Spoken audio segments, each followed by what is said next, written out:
vamos a darle la palabra al cierre un politólogo que tiene una asociación que fundó de hace años. Se dedica a rescatar la obra y la vida de los mexicanos más ilustres y que no se les ha hecho justicia en la historia. ¿Cómo se llama tu movimiento? Orgullo e Identidad Nacional Mexicana.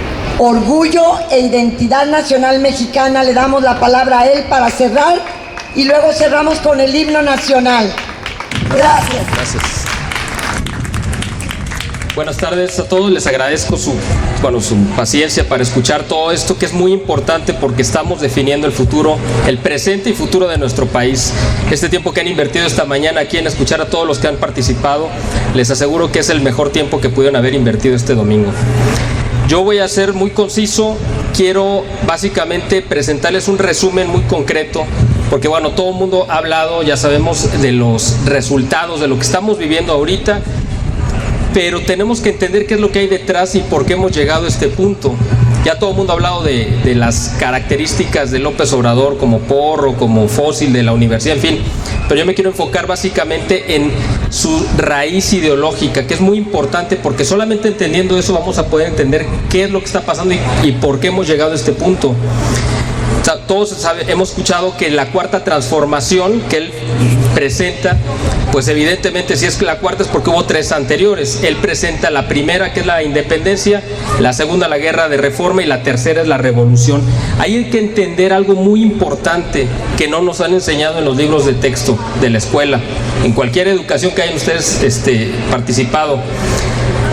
Los resultados de estas tres guerras, para empezar, tenemos que entender que fueron tres guerras civiles, es decir, guerras de mexicanos contra mexicanos.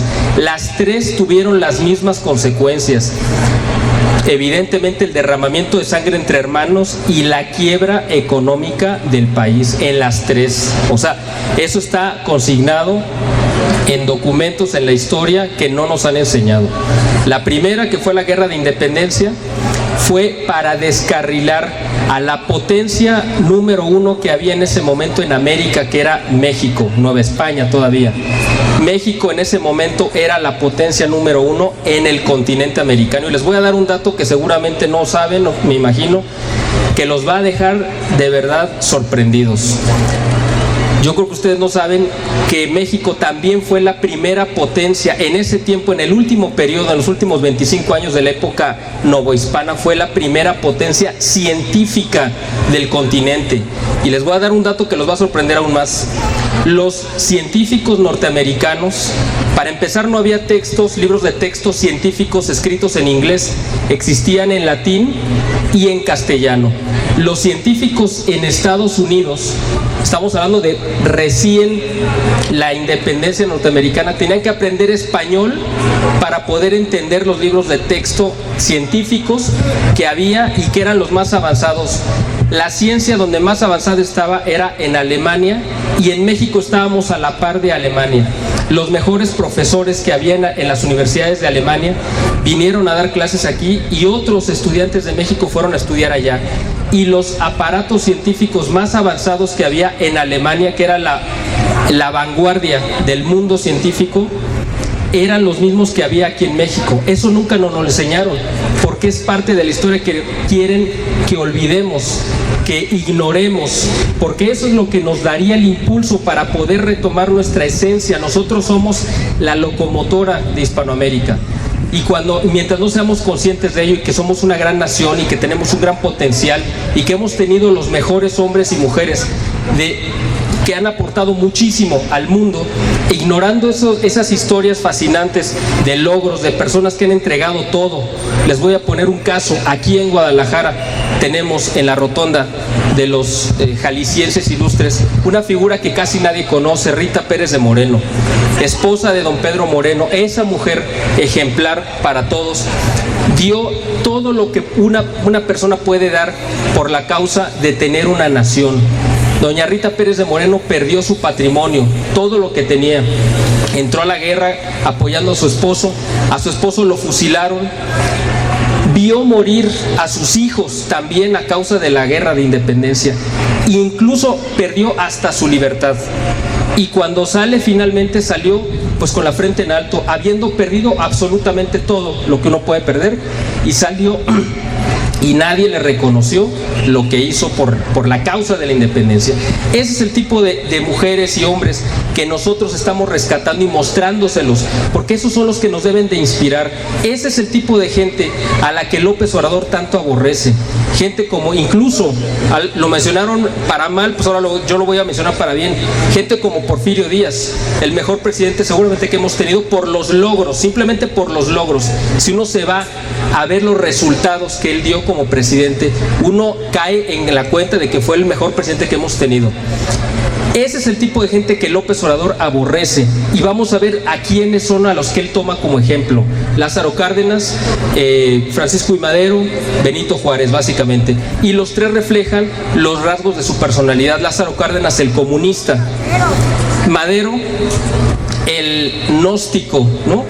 El hombre que apostaba a la suerte para tomar decisiones, ¿no? El esotérico, que también López Obrador lo es. Y Juárez, bueno, pues ya sabemos quién fue y a qué grupo pertenecía. Y representan los mayores traidores de la patria. ¿Por qué? Porque estuvieron al servicio de una potencia extranjera.